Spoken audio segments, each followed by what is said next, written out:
What was the unenforceable obligation that Martin Luther King Jr. believed would change the world? We'll take a look at that in this video. Dr. Martin Luther King Jr.'s sermon on being a good neighbor looks at the importance of love for promoting social change. MLK preached that the Good Samaritan was obedient to that which was not able to be enforced. He loved his neighbor as himself. The Samaritan went out of his way to provide the required care for the wounded man on the side of the road. It cost him personal time, money, and involvement.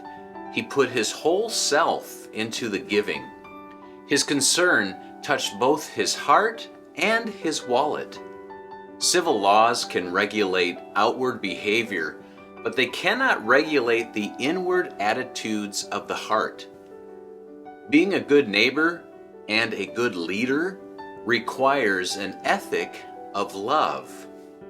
But not all loves are the same. John Lennon sang, "All you need is love." I agree that love is vital, but what kind of love? The ancient Greeks had different words for love. They had a word for brotherly love, familial love, and romantic love. When it comes to leadership and loving our neighbor as ourselves, another kind of love must be demonstrated. Altruistic love, or agape love. Such love seeks the good of other people. It is the kind of love that the Samaritan displayed toward the man injured on the side of the road.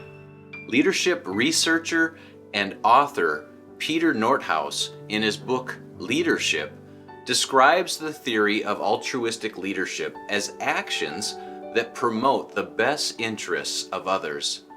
According to this view, leadership carries a moral obligation to seek the good of the one being led.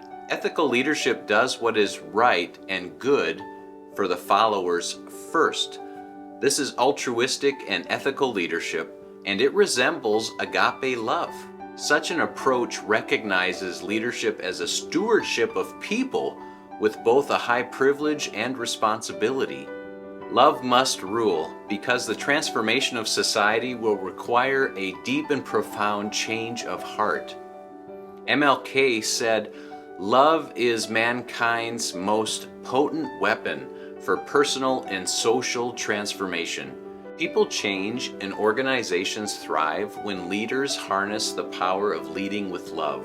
We must seek to change both civil laws, organizational policies for the betterment of all people, and work to change people's hearts.